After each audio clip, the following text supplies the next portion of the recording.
As people who've been playing Destiny for many years, it's safe to say we are accustomed to having lots of bugs in the game. And to be fair to Destiny, it's a game that has a lot of complex systems. There are a lot of opportunities for bugs to arise. And it's expected in all game development, or indeed for software in general, that there are going to be issues discovered over the course of time. And very often those issues are discovered by the users, right, or the players of the game, as it simply isn't possible to test at a scale that simulates a real-world environment, right, like having 100,000 players in your game. But I wanted to talk about this today because I think it's pretty safe to say over the past few months, the amount of issues inside of Destiny 2, bugs with new releases, long-running glitches and issues, things that are sticking around for extended periods of time, but also disruptive problems, which are affecting the enjoyment of the game, and even progression over long periods of time, like the weapon perk RNG issue that we've seen recently. I think it's fair to say that this problem seems to be getting worse, and at a time where community sentiment has been very rocky for the Destiny franchise,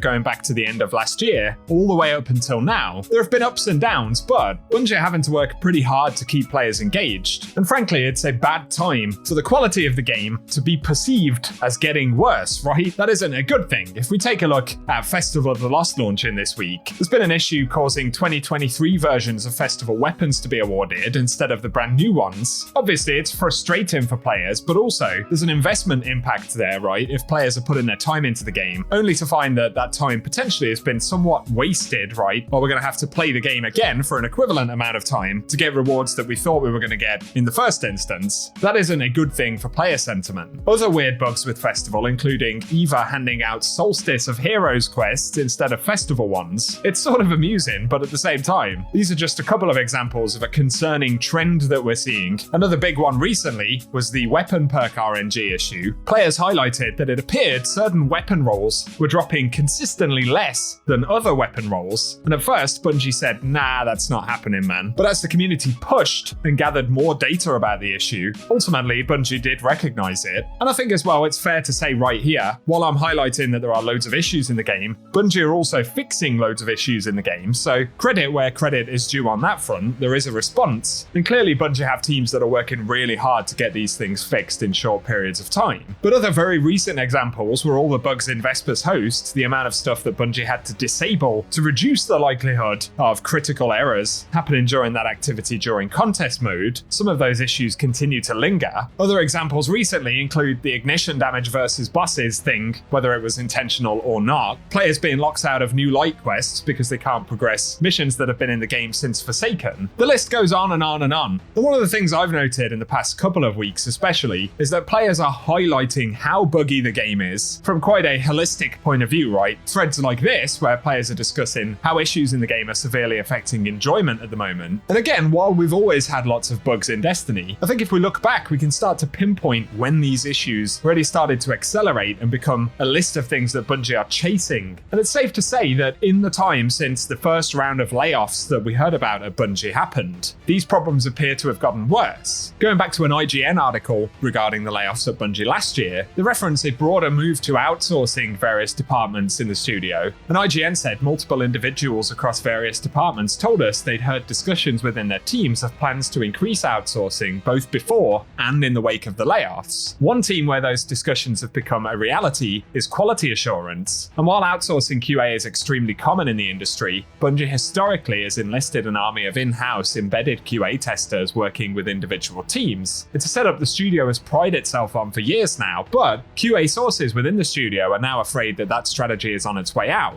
And IGN had additionally reported that Bungie's QA team saw a rash of mysterious departures in the months before the layoffs, and they noted a team-wide culture shift towards a general pool of testers consisting of both in-house and outsourced individuals. Former and current QA department members at Bungie tell us that in the last year, the team has seen increasing workloads and responsibilities, with more disciplinary actions taken for seemingly minor infractions. And they also suggested this perception of growing hostility from team and company leadership including a meeting in which QA was said to be referred to as leaders as non-developers. And at the time, bear in mind this is a year ago now, sources tell us that over 10% of Bungie's internal QA department was either fired or laid off between early October and November. And if I'm not mistaken, the next round of layoffs that we heard about, which was in the summer of this year, I think it was July or August, also further affected the QA department, which are essentially the people testing the game. So there's been a significant reduction in force overall for the testing departments at Bungie. And I'd say given that bugs seem to be incredibly prevalent at the moment, they're coming up more often. We're also seeing them repeated year over year on some of the seasonal events, for example. And some of these bugs are long-running issues in the game. So